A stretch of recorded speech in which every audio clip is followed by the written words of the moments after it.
चाचा हम आपसे जानना चाहेंगे आपकी उम्र इस वक्त क्या हो? इस वक्त हमारी उम्र 50 साल है 50 साल। जी। तो 50 साल आप कब लगे थे इस नौकरी में? नौकरी में जनाब 2000 में लगे हैं 2000। जी। तो तब से लेकर अभी तक आपने जो काम किया है उसके अलावा जो इतने एहतजाज हुए वगैरह आपको मुस्तकिल नहीं किया गया, तो किस तरह से आपकी जो फैमिली है वो किस तरह से ज़िंदगी गुजार रही है? और मुश्किल से हम कभी कभी हमारे बाल बच्चा भीख मांग कर वक्त अपना पास कर रहे हैं। 2014 से हमें सिर्फ मौके दिए जाते हैं। 2000 से हमारी रैलियां भी चलती हैं और हमारी हड़तालें भी चल रही हैं। उसमें यहाँ की एडमिशन है जिन्होंने हमें धोखा देकर और काम करवाया। आज नहीं और कल परसों 10 दिन के बाद, महीने के बाद आप रेगुलर हो जाओगे। और कोविड क्या नाम है इसका, कोरोना टाइम में काम करवाया रात दिन, और उसमें डबल तनख्वाह की डेट देकर और काम करवाया।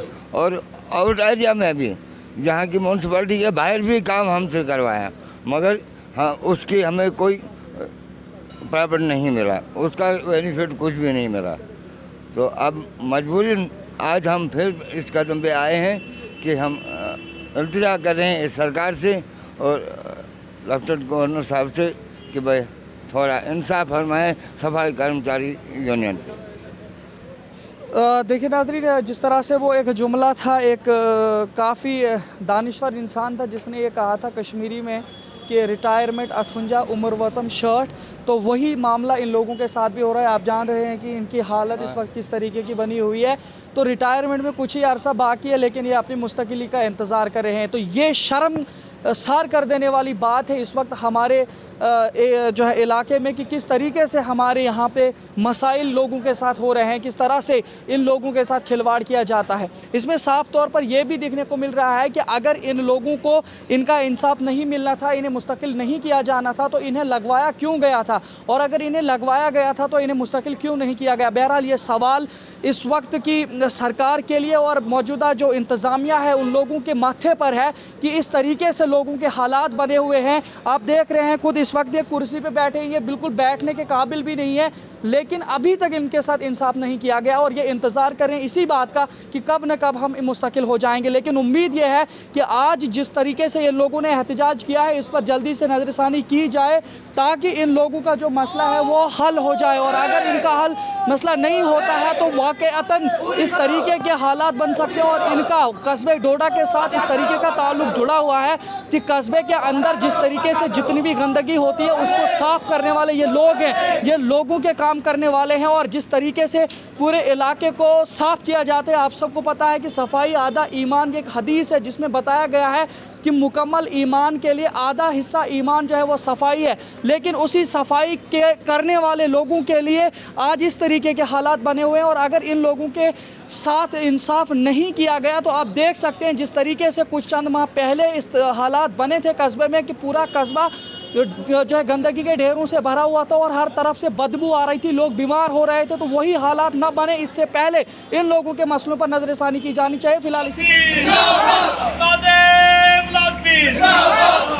सफाई कर्मचारी यूनियन जिंदाबाद, ऑल सफाई कर्मचारी यूनियन जिंदाबाद, ऑल सफाई कर्मचारी यूनियन जिंदाबाद। हमारी मांगे पूरी करो, हमारी मांगे पूरी करो, ऑल सफाई कर्मचारी यूनियन जिंदाबाद, जिंदाबाद, जिंदाबाद। तो नाजरीन यहाँ पे इनके साथ जो है अपनी पार्टी से भी एक आदमी आए हैं और ये लोकल है यहाँ के। आपका इस्तेमाल करके आप मुझे ये बताइए आप क्यों आपको ज़रूरत महसूस हुई? देखिए, सबसे पहले तो मैं ये ब्रीफ करना चाहूँगा कि आज कई दिनों से जो हमारे यहाँ पे सफाई कर्मचारी भाई जो है वो धरने पर बैठे हुए हैं और इनकी कुछ जेन्युइन डिमांड से जो पिछली बार भी जो है सुनी नहीं गई थी एडमिनिस्ट्रेशन से, न कि पॉलिटिकल पार्टीज़ यहाँ पे इनको कोई भी उस तरह का जो है इनकी डिमांड्स का कोई हल निकाल रही है। तो इसीलिए मैं यहाँ पे आया था कि ताकि मैं इन भाइयों की बात सुनूं। आखिर ये भी हमारे सोसाइटी के एक इम्पॉर्टेंट तबका है हमारे, और पिछली बार भी जब इनने धरना दिया था तो हमारे शहर की क्या हालत हुई थी वो हम सब जानते हैं। और अगर इसी तरह इनने धरना देना शुरू किया और एडमिनिस्ट्रेशन ने इनकी बात नहीं सुनी तो एक दिन ये शहर जो है पूरा कूड़ा करकट में तब्दील हो जाएगा।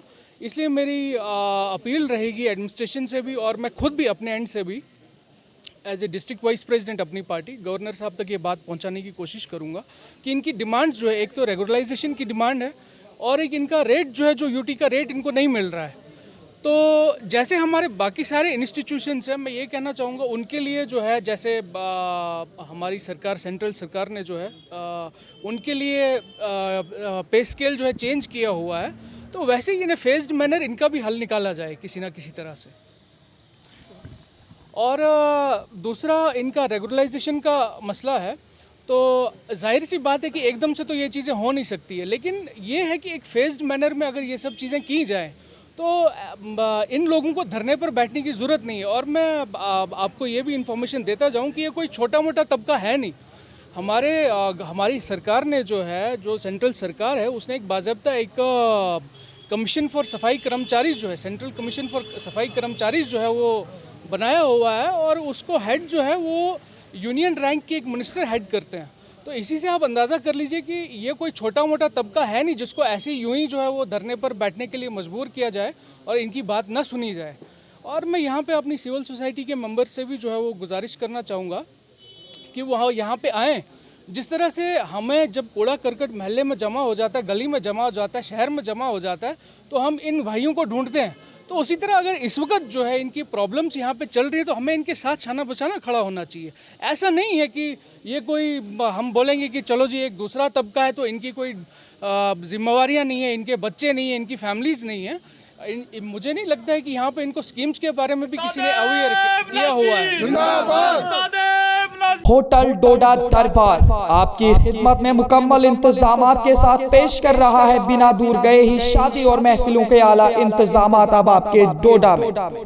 नगरी डोडा में ITI के पास बने इस 6 मंजिला होटल में न सिर्फ निजी PG और मेल फीमेल सैलून है, बल्कि इसमें मेहमानों के लिए माहिर खिदमतगार और मुकम्मल लेसी आलीशान कमरे, निजी कार पार्किंग, मुकम्मल इंटरनेट सहूलियात, फायर सर्विसेज, CCTV सर्वेलेंस और साफ शफाफ गर्म और सर्द पानी के अलावा होटल में रिहान नामी रेस्तोरां भी है, जिसमें मुल्की और गैर मुल्की पकवान के अलावा कश्मीरी वाजवान की सभी चीजें फ्री होम डिलीवरी के साथ दस्तयाब है। मजीद मालूमात के लिए राब्ता करें 7051100550 9906015865।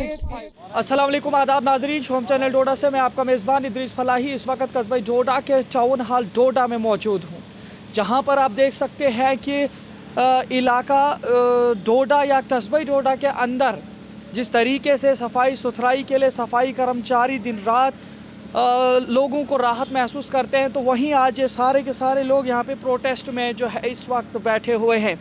इन लोगों का यहाँ पे बैठना इस बात को दर्शाता है कि किस तरीके से इन लोगों के साथ नाइंसाफ़ी हो रही है और होती आ रही है, और आज फिर से ये लोग अपनी मांगों को लेकर जो है धरने पर बैठे हुए हैं। तो अगर इनके मसाइल पर अच्छी तरीके से संजीदगी से नहीं लिया जाता है तो आप लोग जान सकते हैं कि जिस तरीके से पिछले कुछ महीनों पहले जब इन्होंने यहाँ पे हड़ताल की थी तो उस दौरान कस्बे के अंदर किस तरीके के हालात बने थे, किस तरीके से गंदगी के ढेर लगे हुए थे, और इन लोगों ने खुद अपनी गाड़ियों पर कचरे के ढेर उठा करके पूरे कस्बे के अंदर तमाम जगहों पर फैला दिया था, चाहे वो गलियाँ हों, चाहे शहर में मार्केट की जितनी भी चीज़ें हैं। तो वैसा हालात बनाने से बचाने के लिए जो है इनके लिए जो इनका हक है वो इन्हें मिलना चाहिए, और इनके लिए पूरी हम पहले जानकारी लेंगे कि ये कब से बैठे हुए हैं यहाँ पे और क्या चाहते हैं ये लोग, और इनकी मांगे कब तक पूरी होनी चाहिए। अगर वो मांगे पूरी नहीं होती हैं तो इन लोगों का अगला कदम क्या रहेगा। हम आपसे जानना चाहेंगे पहले आपका आपका नाम जानना चाहेंगे। मेरा नाम सजाद अहमद है, मैं आज जनाब अली सफाई कर्मचारी डिस्ट्रिक्ट जनरल सेक्रेटरी हूँ। देखिए, जिस तरह से आप सब लोग कल एक बहुत बड़ा प्रोटेस्ट लेकर भी मार्केट में घूम रहे थे, उससे और आज का बैठना, इससे आप लोग क्या मतलब जो है पैगाम देना चाहते हैं सरकार को या इंतज़ामिया को? सर, पैगाम तो हमने बहुत से दिए हैं, मगर आज तक हमारी सुनवाई कहीं नहीं हुई है। जहाँ तक कि SRO चौहट इन्होंने निकाला था, गवर्नमेंट ने SRO चौहट निकाला कि 7 साल के बाद सफाई कर्मचारी रेगुलराइज कर देंगे हम, मगर आज तक उस SRO को इन्होंने देखा भी नहीं है। 15-15, 20-20 साल से 25-25 साल से सफाई कर्मचारी यहाँ काम कर रहे हैं, आज तक उन्हें रेगुलराइज नहीं किया गया है। और 5 अगस्त 2019 में इन्होंने दफ़ा 370 तोड़ दिया है, यूटी का दर्जा दिया है JNK को, और आज तक इन्होंने यूटी का रेट भी नहीं दिया है। हम गुजारिश करते हैं LG से, गवर्नमेंट से, कि हमारा जो मसला है जल्द से जल्द हल करें। अगर ये जल्द से जल्द मसला हल नहीं होगा तो ये लड़ाई बढ़ती जाएगी, एक कम नहीं होगी। कितने अरसे से लेकर के आज तक आप लोगों के साथ नाइंसाफ़ी हो रही है और इसका क्या रीज़न हो सकता है, क्या असबाब हैं जिसकी वजह से आप लोगों को मुस्तकिल नहीं किया जा रहा है? 2014 से हम धरना प्रदर्शन कर रहे हैं, हड़तालें कर रहे हैं। 2014 से लेके आज की डेट तक हमारी कहीं सुनवाई नहीं हुई है, सिर्फ आश्वासन पे आश्वासन देते रहे हैं, लिखत में देते रहे हैं, मगर आज तक उस कागज़ पे कोई कार्रवाई नहीं हुई है। वजह क्या हो सकती है? वजह यही है गवर्नमेंट की कोताही और कुछ नहीं है। आज अगर LG है, हुकूमत इनके हाथ में है, LG तक सब कुछ है, मगर वो भी चुपचाप करके बैठे हैं। इसमें आप किस चीज़ का फेलियर मानते हैं, किसकी वजह से ये सब काम नहीं हो रहा है? ये गवर्नमेंट ही फेल है। गवर्नमेंट नहीं कर सकती है, गवर्नमेंट का ही काम है ये करना, गवर्नमेंट नहीं कर रही है। देखिए, जिस तरह से आप लोगों ने पिछले कुछ महीनों पहले भी इसमें हड़ताल की थी, उस वक्त आपको क्या बताया गया था जिसकी वजह से आप उस हड़ताल को छोड़ गए थे? उस वक्त भी बताया गया था कि 1 महीने के अंदर अंदर आपका मसला हल हो जाएगा, मगर हमने तब भी 6 महीने रुके हैं। हमने तब भी नहीं, क्योंकि उसमें उसके बाद कोविड भी लग गया है। कोविड में भी हमने, आपको बखूबी जानते हैं कि कोविड में हमने दिन रात काम किया है। उसमें भी इन्होंने बताया था कि कोविड में क्या आपको एक्स्ट्रा तनख्वाह मिलेगी, मगर वो तनख्वाह भी छोड़ दो। हम तो बोल रहे हैं कि अगर ये हमें जो मिल रहा है 6750, ये भी हमको कहीं टाइम पे नहीं मिल रहा था। आज के दौर में तो मिल रहा है, मगर आज से 1 साल पहले की बात कर रहा हूँ मैं, तो लगभग 3-3, 4-4 महीने के बाद 1-1 महीने तनख्वाह मिलती थी। मगर हम यही गवर्नमेंट से बताना चाहते हैं कि 6700 रुपये में क्या बनता है, आजकल के दौर में क्या बनता है 6750 में। कितने साल हो गए आपको इस नौकरी को करते हुए? मुझे तो मैं अपनी बात कर रहा हूँ तो मुझे तो लगभग कोई 11 साल हो गए नौकरी करते हुए। हमारे साथ यहाँ बुजुर्ग एक बैठे हैं, इनको तो लगभग 20 साल हो गए नौकरी करते हुए, कैजुअल लेबर है। आप इनसे भी उधर से कैमरा उधर भी लगाइए, देखिए ज़रा कि इनकी कंडीशन क्या है। हाँ, कैजुअल लेबर इस वक्त भी है। ये तो गवर्नमेंट की सरासर नाइंसाफ़ी है, गवर्नमेंट की कोताही है कि ये गवर्नमेंट करना तो चाहते ही तो कर सकती है। 10-10, 15-15 साल क्यों, अगर इन्होंने SRO 64 निकाले, मैंने आपको भी पहले बताया है कि SRO 64 इन्होंने निकाल दिया है, जिसमें इन्होंने लिखा था कि बाज़ाब्ता लिखा था कि 7 साल के बाद सफाई कर्मचारी परमिट हो जाएगा। मगर 7 साल के बाद क्या, 2014 में भी यहाँ जब कैजुअल हम परमिट हुए, टेलीविजन परमिट हुए हैं, उनको भी इनने पेंशन स्कीम बंद कर दिए है, क्योंकि 2010 के बाद गवर्नमेंट ने पेंशन स्कीम बंद की है। हमने वो भी मुद्दा भी उठाया है कि जो 2014 में हमारे परमानेंट मुलाजिम परमिट हुए हैं, कैजुअल लेबर परमिट हुए हैं, उन्हें जो पेंशन स्कीम में लाया जाए। देखिए, जिस तरह से यहाँ पे पूरा लग रहा था कि मतलब पूरा ये जो सिस्टम कहीं ना कहीं देखने को मिल रहा था कि अब चाहे कैजुअल लेबर आप हों, चाहे PHE के हों, चाहे बिजली के हों, काफ़ी सारे ऐसे लोग हैं जो अभी भी कैजुअल लेबर्स पे काम कर रहे हैं और उन्हें काफ़ी जो है अरसा हो गया है डिपार्टमेंट में, लेकिन फिर भी उनके साथ काम नहीं हो रहा है। अगर आप लोगों का काम ये जो है जल्दी नहीं हो पा रहा है, अभी आप जो एहतजाज में बैठे हैं, अगला कदम आपका क्या हो सकता है? वही तो मैं बोल रहा हूँ, अगर हमारा मसला जल्दी से जल्द हल नहीं हुआ है, हम अपना बीबी बाल बच्चे लेके रोड पे उतर आएंगे। उसकी जिम्मेदारी एडमिनिस्ट्रेशन और हुकूमत की होगी। बहुत बहुत शुक्रिया हमारे साथ बात करने के लिए। तो ये थे इनके जो इस वक्त यहाँ पे देख रेख कर रहे हैं ना, तो इन लोगों का कहना यही है कि इन्हें जल्द से जल्द जो है मुस्तकिल किया जाए। जिस तरीके से इन्होंने कहा SRO 64 के मुताबिक 7 साल तक जो मुलाजिम किसी भी डिपार्टमेंट में रहेगा उसे मुस्तकिल करना गवर्नमेंट की जिम्मेदारी है, लेकिन उसके बावजूद इन लोगों के मुताबिक कुछ लोगों को 11 साल हुए हैं, किसी को 15, किसी को 20 साल, लेकिन अभी तक इन लोगों को जो है इंसाफ नहीं मिल पा रहा है, जिसकी वजह से सिर्फ ये नहीं बल्कि इनके आलो अयाल और तमाम लोग जो है इनके साथ जितने भी जुड़े हैं वो बहुत ज़्यादा परेशान हाल हैं। इस तरीके से इन्होंने कहा कि अगर ये लोगों का हल मसला नहीं होता है जल्दी से, कल जिस तरीके से एक बाइट में इन्हीं के एक साथी ने कहा था कि हम जो है सड़क पर आएंगे, हम अपने आप को कपड़ा बांध करके, हम मिट्टी का तेल डाल करके अपने आप को जला देंगे और उसका ज़िम्मेदार मौजूदा सरकार या इंतज़ामिया होगी जिनके मौजूदगी में इस तरीके के हालात बने हैं, लेकिन अभी तक इन लोगों के साथ इंसाफ नहीं हो रहा है। जनाब, हम आपको दिखाने की ज़रा कोशिश करते हैं। ये आप देख रहे हैं कि अपने मुस्तकिली के लिए मुसलसल इंतज़ार कर रहे हैं। चाचा, हम आपसे जानना चाहेंगे आपकी उम्र इस वक्त क्या हो? इस वक्त हमारी उम्र 50 साल है। 50 साल जी। तो 50 साल आप कब लगे थे इस नौकरी में? नौकरी में जनाब 2000 में लगे हैं। 2000? जी। तो तब से लेकर अभी तक आपने जो काम किया है उसके अलावा जो इतने एहतजाज हुए वगैरह आपको मुस्तकिल नहीं किया गया, तो किस तरह से आपकी जो फैमिली है वो किस तरह से ज़िंदगी गुजार रही है? और मुश्किल से हम कभी कभी हमारे बाल बच्चा भीख मांग कर वक्त अपना पास कर रहे हैं। 2014 से हमें सिर्फ मौके दिए जाते हैं। 2000 से हमारी रैलियां भी चलती हैं और हमारी हड़तालें भी चल रही हैं। उसमें यहाँ की एडमिशन है जिन्होंने हमें धोखा देकर और काम करवाया। आज नहीं और कल परसों 10 दिन के बाद, महीने के बाद आप रेगुलर हो जाओगे। और कोविड क्या नाम है इसका, कोरोना टाइम में काम करवाया रात दिन, और उसमें डबल तनख्वाह की डेट देकर और काम करवाया। और आउट एरिया में भी, जहाँ की म्यूनसिपैलिटी के बाहर भी काम हमसे करवाया, मगर हाँ उसकी हमें कोई प्रॉफिट नहीं मिला, उसका बेनिफिट कुछ भी नहीं मिला। तो अब मजबूरन आज हम फिर इस कदम पे आए हैं कि हम इल्तिजा कर रहे हैं इस सरकार से और लेफ्टिनेंट गवर्नर साहब से कि भाई थोड़ा इंसाफ फरमाएं सफाई कर्मचारी यूनियन पे। देखिए नाज़रीन, जिस तरह से वो एक जुमला था, एक काफ़ी दानिश्वर इंसान था जिसने ये कहा था कश्मीरी में कि रिटायरमेंट 58 उम्र वचम शर्ट, तो वही मामला इन लोगों के साथ भी हो रहा है। आप जान रहे हैं कि इनकी हालत इस वक्त किस तरीके की बनी हुई है।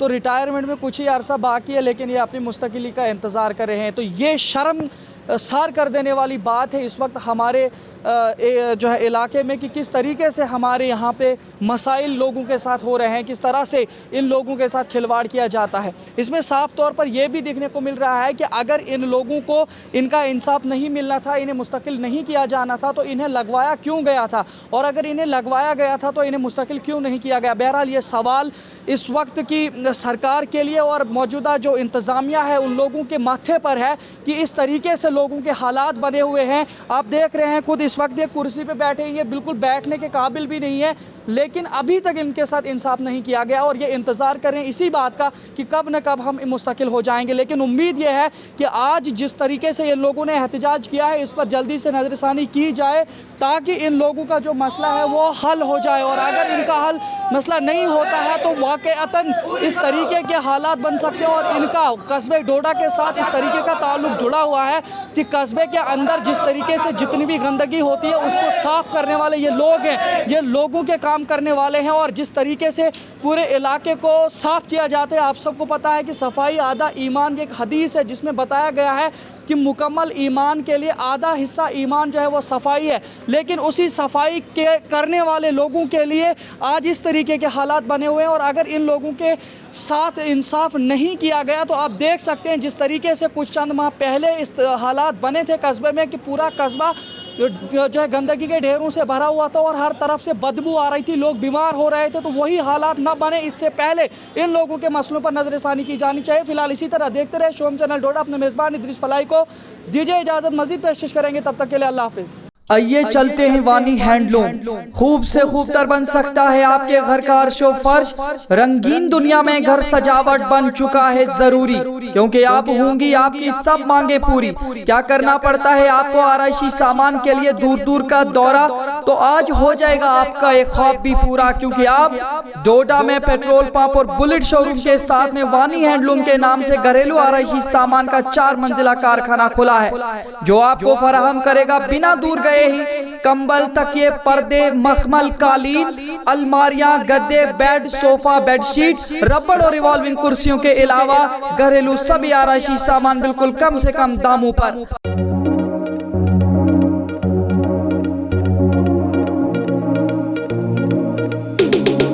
हासिल करने के लिए राब्ता करें 9906374660, 9906233314।